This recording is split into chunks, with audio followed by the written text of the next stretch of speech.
This podcast is part of the C-Suite Radio Network, turning the volume up on business. This podcast is sponsored by Grand Heron International. Through a growing network of credentialed and vetted coaches, Grand Heron International brings you on-demand coaching with Coaching on Site and the Coaching Assistance Program for corporations. Whether you are a company committed to investing in your leaders, an individual navigating a complex situation, or a coach searching for a superb network of coaches, visit us at grandheroninternational.com.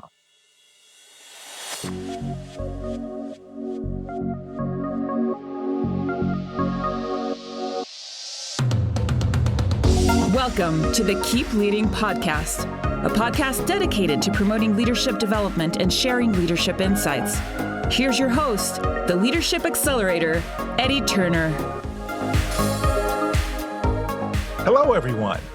Welcome to the Keep Leading Podcast, the podcast dedicated to leadership development and insights. I'm your host, Eddie Turner, the Leadership Accelerator. I work with leaders to accelerate performance and drive impact through the power of facilitation, coaching, and professional speaking. What comes to your mind when you hear the word grace? For many, it immediately triggers thoughts of religion and the belief in the free and unmerited favor of God or blessings. For others, it brings to mind the simple and elegant movements of a dancer or a person who is refined in the way that they carry themselves.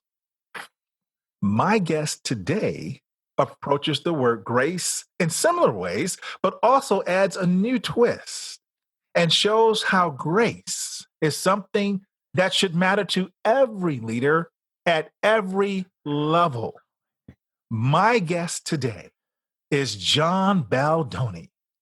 John is an internationally recognized executive coach and leadership educator who speaks throughout North America and Europe.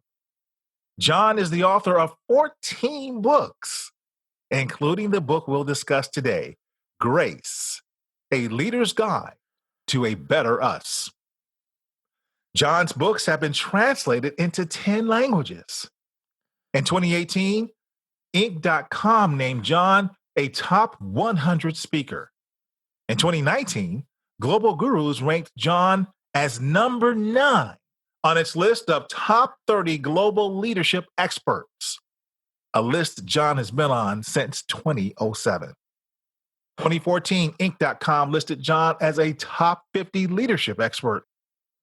John has authored more than 700 leadership columns for a variety of online publications, including Forbes, Harvard Business Review, and Inc.com.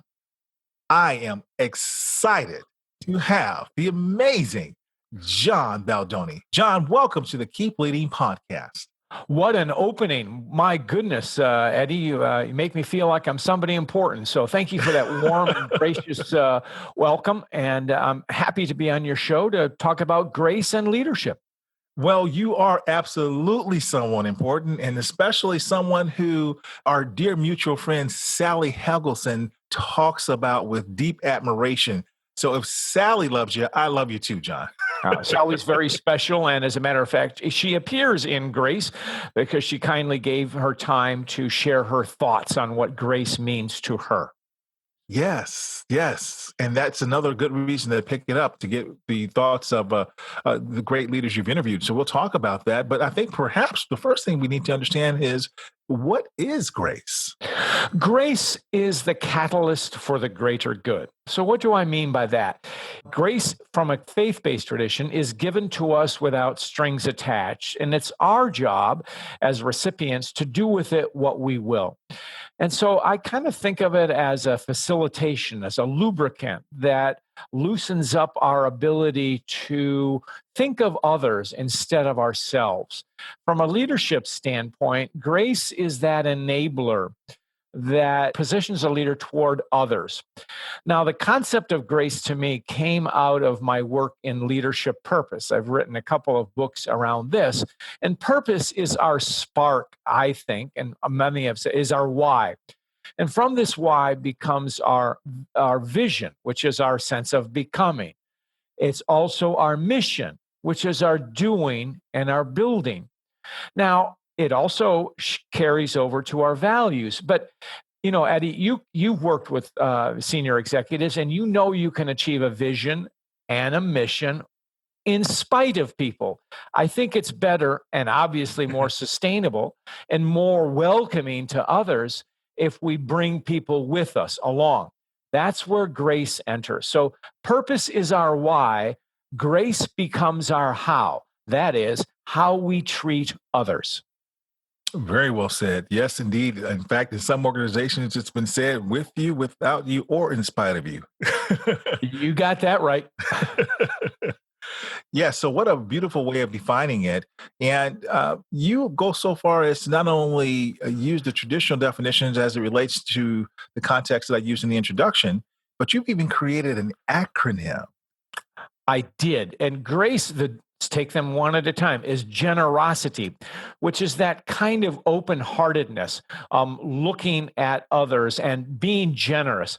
And also, if we take it from a leadership standpoint, it comes with sharing authority, sharing responsibility as a means of achieving greater ends, again, Eddie, with people. R is respect. And that's the mindset where you look at the dignity of work, but the dignity of humans who contribute to that work. It's also the sense of open-heartedness. And I look at you, and my first assumption is not pejorative. It's I'm going to assume the best in you, Eddie.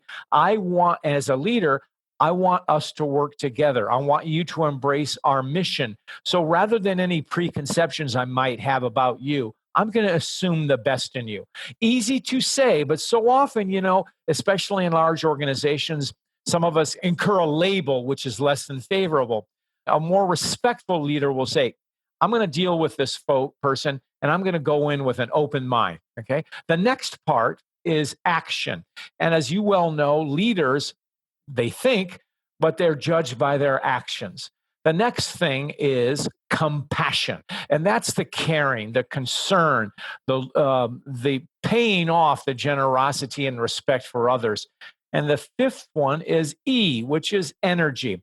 If leaders are going to lead, they have to have that energy, which means they care for themselves, but also they become the catalyst for energizing their organizations. And as you can see in this acronym, the generosity, respect, and compassion work together, as do action and energy. Interesting. So not only are you giving us an acronym to make it easy to remember aspects of grace that we want to apply, but it sounds like you're saying there's a framework that underlies this. I think so. And it's not that we go about our life and saying, well, am I a G or am I an R or those kinds of things.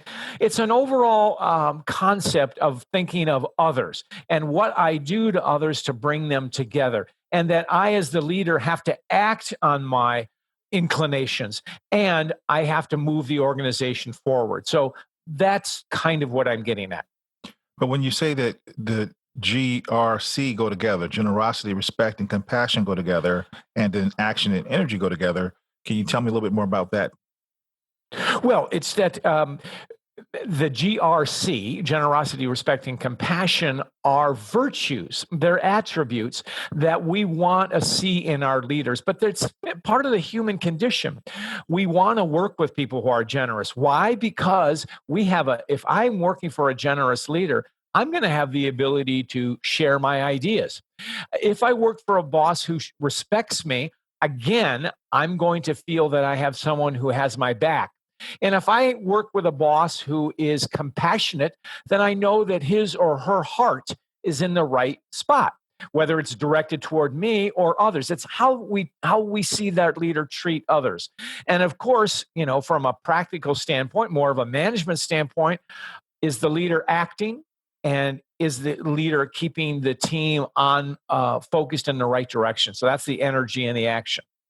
Excellent. Thank you. So, John, what made you want to write this book?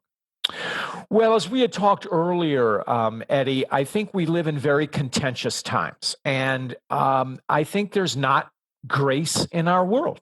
I think it's there, excuse me. It's not talked about enough. And what we are more inclined to do is to be judgmental, be pejorative, quick on the trigger, rather than listen and learn. Grace is that it's a virtue, if you will, that enables other virtues for us to be thankful for who we are, what we can contribute, but also an attribute toward, I'm not in this alone. I can only achieve what I want to achieve with and through other people. And grace is also that leavening, that spirit that enables us to live more open-heartedness. And integral to grace are the concepts of mercy and forgiveness. And in our contentious world, when we see a wrong or perceive a wrong, how quick are we on the trigger to draw conclusions? Grace is that element that says, no, let's take a step back. Grace is also, and I write about this in the book, is a sense of connectedness. And one of the people I profile in the book is Father Greg Boyle, who started Homeboy Industries and still runs it, the largest gang intervention program in the country. It's based in Los Angeles. And Father Boyle is also a terrific writer. And in his new book, Barking at the Choir, he talks about radical kinship. And that's being there for someone else. And when we are there for someone else, we are sharing our lives, our space, and our life with them. That's where grace enters the picture, Eddie. So, thank you. And you do a wonderful job, as you cited the one example there. You do a great job of citing a lot of real life examples that bring these principles to life. And in fact, as you were going through and you said generosity, respect, when you hit the word respect, I thought about the Queen of Soul, RESPECT, Aretha Franklin herself. And you talk about her in the book, and you go to John McCain and LeBron James. I mean, you bring together so many stories that are relatable. Talk about a little bit of those that maybe you have, the book is replete with them, but which one probably stands out the most to you that you like, that really underscores the point that you want people to take away from the book? Thank you for mentioning those three. And what I'll jump on LeBron for a minute. I mean, we all know him as certainly the greatest basketball player of his generation. But what I think is so exceptional about LeBron is that he grew up in very hard circumstances. He didn't have a father, and it was raised by a single mother. And that, at 18 years old, had a $100 million contract from Nike. And we look at his life, and I don't know, he's not perfect, none of us are, but I don't know one negative headline about him. But that's someone in him, that's grace in action. But more importantly, what he's done, certainly, and we watch him on the basketball court, and that's grace in the sense of movement and teamwork and all that. But he has given himself over to making the world a better place and where he can apply it. And I choose the example of the I Promise School, which is in Akron, his hometown. And he's very focused on doing it. It's not just stroking a check, but active in the community. He gives of himself, and he donates his time. That's grace. And another example is Fred Rogers, Mr. Rogers' neighborhood. Eddie, next time you see somebody, say the word Fred Rogers and dollars to donut. They'll have a smile, just like you just laughed. They'll have a smile on their face because his life brought joy to others. While he was an ordained minister, his ministry was television, specifically children's television. And the way he connected with children was really a way to connect with all of us, but it was a kindness, a sharing, a teaching, and helping children learn, but also their parents. And that's a lesson from which all of us can learn. You tell a story in the book about him. Can you mind sharing that with our listeners? It's about the boy with the cerebral palsy. Yes, sir. And that's a wonderful story. And Fred Rogers met this young man with cerebral palsy and had a long conversation with him. And I think they had met several times. And he was with an interviewer, a reporter. And the reporter heard Fred Rogers say to the young man, "Please pray for me." And then later they were talking, and the reporter said something to the effect of, "Well, that was really kind of you to say that to, and he goes, Fred Rogers says, "Well, what do you mean?" And he goes, "Well, you asked the child to pray for you, and that, you're making him feel special." He goes, "I didn't do it for him. I did it for me." Yeah. That young man is close to God. So in other words, that's the sincerity and the generosity of that spirit, looking at, it's not about me, it's about all of us together. And I think that was the essence of Fred Rogers. Yeah, and I love how he said that anyone that has gone through everything that he's gone through and is still able to have the disposition he has must be close to God. Absolutely. So he said, I figured he could do me a favor. Yeah, absolutely. So I thought that was beautiful and a wonderful example of humility and a willingness to be vulnerable, and what that says about leaders, and really what would happen if more leaders could have the approach of being vulnerable and being humble at times. Absolutely, Eddie. And I'm sure that you're coming across that we're seeing lots of more demand for a humble leader and a vulnerable leader. And while that's good for us coaches to talk about, Eddie, and people kind of head nod when we do, it really, really works. And the sense of humility is not prostrating yourself in front of others, but it's a recognition of one's shortcomings and a willingness to openly discuss them, not in a woe is me attitude, but from a leadership perspective to say, "Hey, this is not my strong suit, but I know somebody on my team like Eddie who's great in finance or great in strategy or whatever. And I surround myself with people better than me in specific arenas." That's a sense of humility. And it's also when we make a mistake, we have the courage to stand up and apologize, and not just say, "If I've offended anybody," but talk about how you've hurt someone. And more importantly, we always need, when an apology, is to couple it with amends. How will you make it right? And that's where vulnerability comes in, showing my shortcomings. And a leader who doesn't acknowledge shortcomings is a leader who's really a weak leader, who's cutting him or herself off from the support of others, but also, as you well know from coaching, Eddie, that lack of self-knowledge will hurt them in the long run because they won't have the coping skills when adversity strikes. Absolutely. Very well said, John. And I chuckle a bit because there's nothing worse than an apology that begins with the word "if." That's a good one. That's a great, I'm going to steal that, Eddie. That's a good one. I just had this situation with a client the other day. It was like, no, let's try that again. Yeah. Right. Well, John, I'm enjoying this conversation with you. We are talking with John Baldoni, one of the world's top leadership gurus, and he is talking about his book, Grace. And as we think about grace, he's helping us to understand it's a leader's guide to a better us. We'll hear more from John right after a word from our sponsors. This podcast is sponsored by Eddie Turner, LLC. Organizations who need to accelerate the development of their leaders call Eddie Turner the Leadership Accelerator. Eddie works with leaders to accelerate performance and drive impact. Call Eddie Turner to help your leaders one-on-one as their coach, or to inspire them as a group through the power of facilitation or a keynote address. Visit EddieTurnerLLC.com to learn more. This is Patricia Fripp, the presentation skills expert, and you're listening to the Keep Leading podcast with my friend Eddie Turner. All right, we're back, everyone, and I am talking to the amazing global leadership guru, John Baldoni, and he's talking to us about leadership grace. Before the break, John, you were explaining some things from your book, and there's something that you said in your book that I would like to actually read verbatim about grace and how it relates to leaders, and then get your thoughts on this. Leaders who demonstrate grace are those who are first and foremost comfortable in their own skins. They know themselves, warts and all. They shore up shortcomings with people who can do tasks with better fluency. At the same time, such individuals do not shrink their responsibility. They use it as a means to accomplish good things for the team.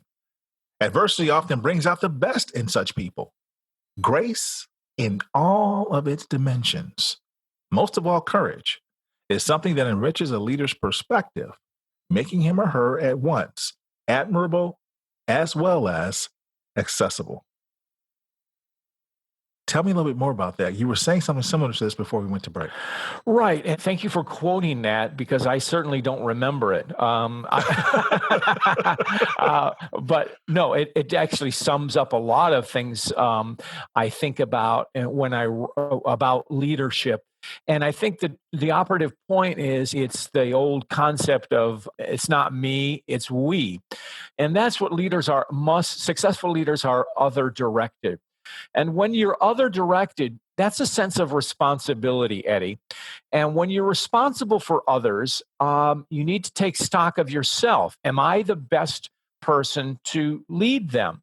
And while we hope the answer is an affirmative, as we were talking before, just because I have the best, I can lead and bring my people together. Part of my ability to bring people together is I create opportunities for others, but also I shine a light on other people. And thirdly, I bring talented people to me. I always have this discussion, and you probably do too, Eddie, we talk to an executive and they talk about, a high performing executive and the term is a flight risk, meaning that person is highly recruited. Mm-hmm. And I always say to him, would you rather have a bunch of people on your team that nobody wants, or would you want people on your team that everybody wants? And of course, the answer is we want teams I'd want every one of my team members to be wanted by other people.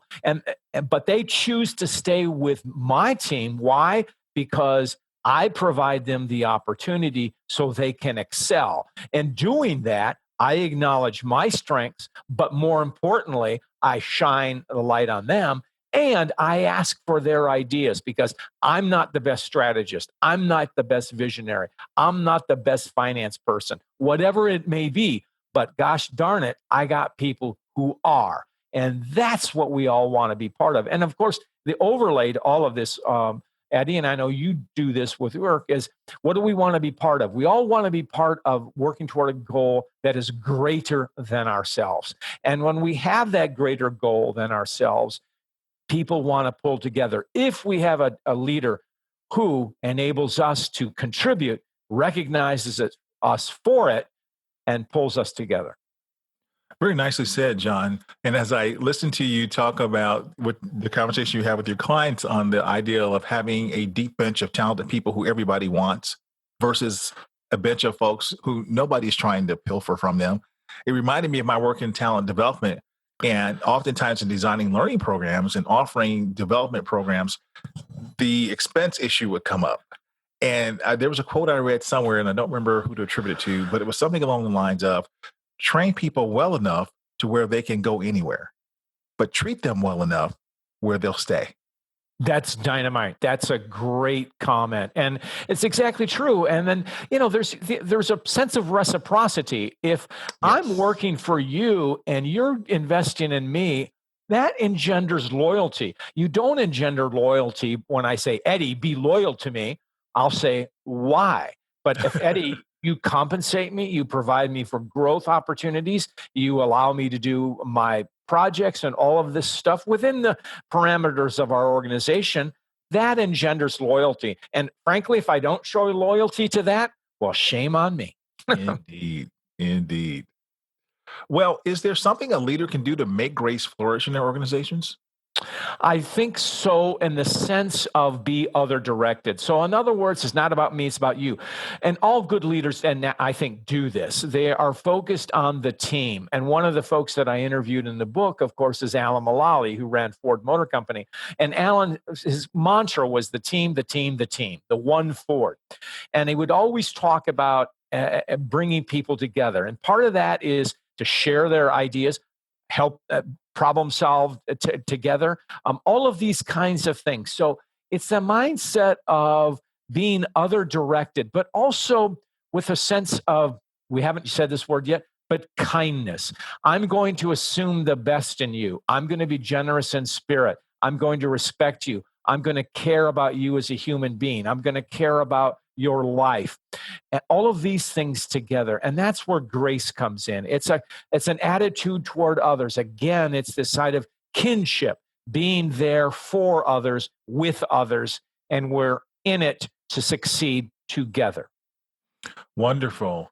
And you mentioned Alan Lally there in that response, and you and I talked about Sally Helgesen at the start of our program. You interviewed other well-known leadership gurus, including Stephen Covey. Is there another one of these great people who you interviewed that you'd like to tell us about? Sure. Stephen M.R. Covey is the son of Stephen Covey, and he had some great stories about his father. But the thing is that Stephen's carved his niche on trust. And trust is that bedrock virtue. Without trust, there really cannot be any leadership. And I think that grace is one of those things that facilitates trust, because it focuses on, it's not about me, it's about all of us together.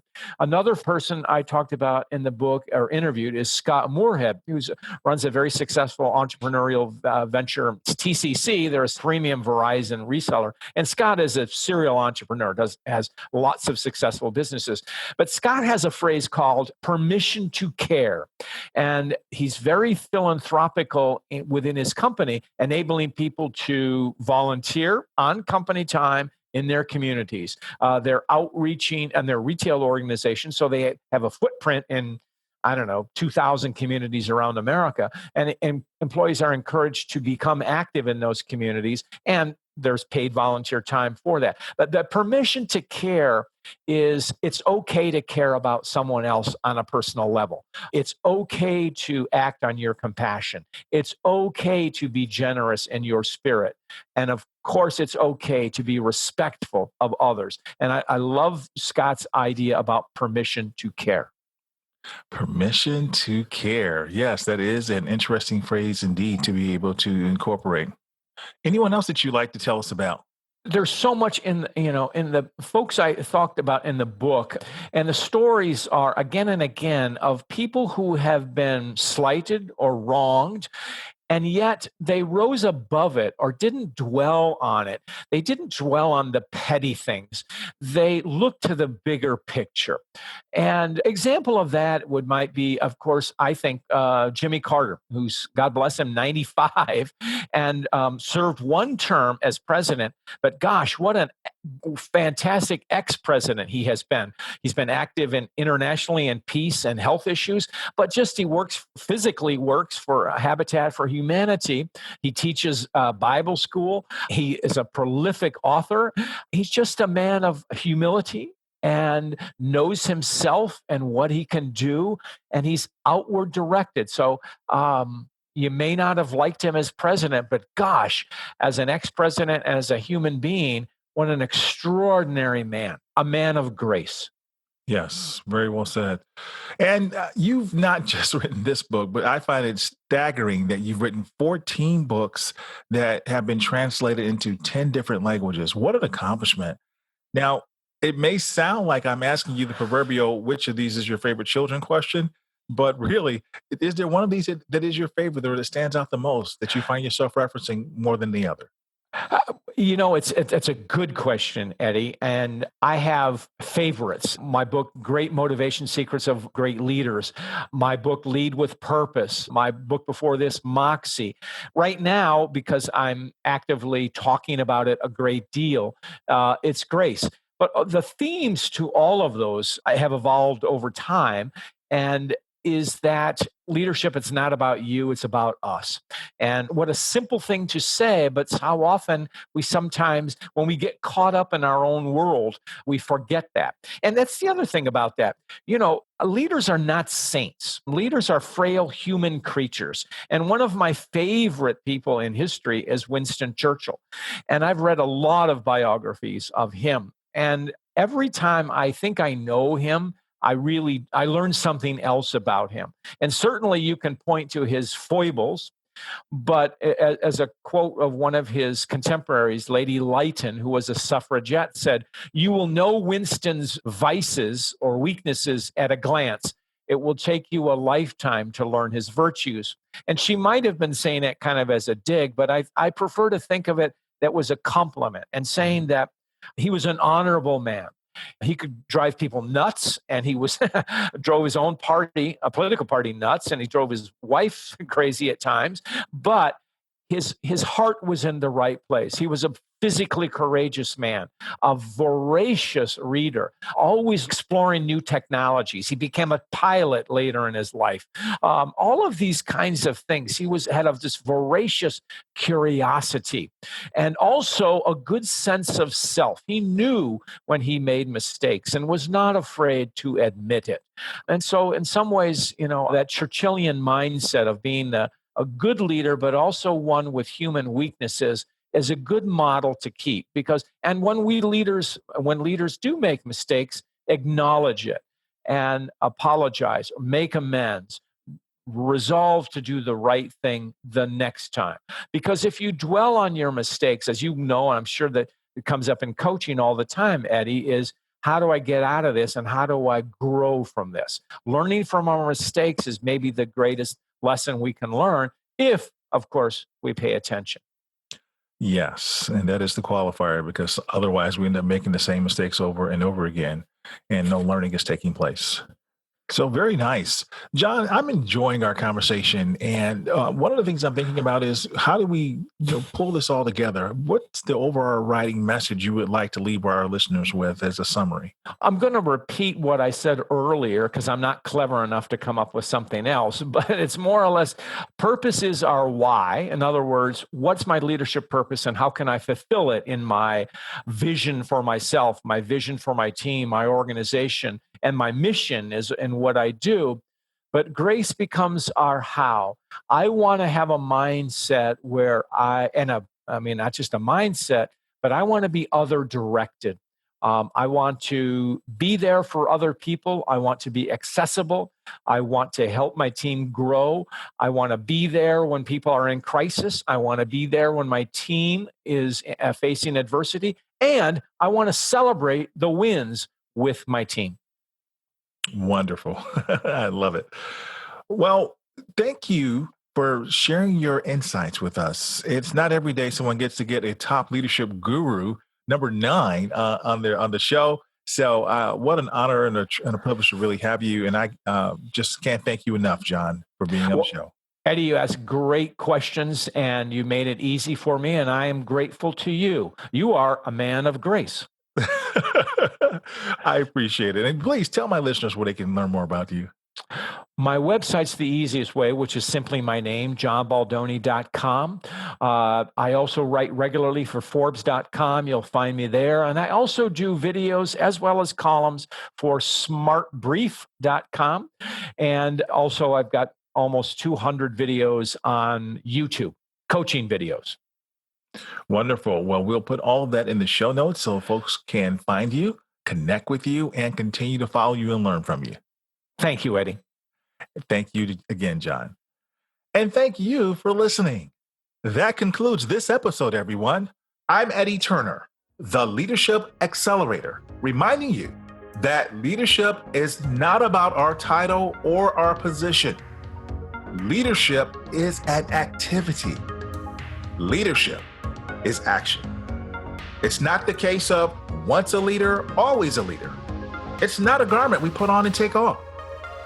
We must be a leader at our core and allow it to emanate in all we do. So, whatever you're doing, always keep leading. Thank you for listening to your host, Eddie Turner, on the Keep Leading podcast. Please remember to subscribe to the Keep Leading podcast on iTunes or wherever you listen. For more information about Eddie Turner's work, please visit eddieturnerllc.com. Thank you for listening to C-Suite Radio, turning the volume up on business.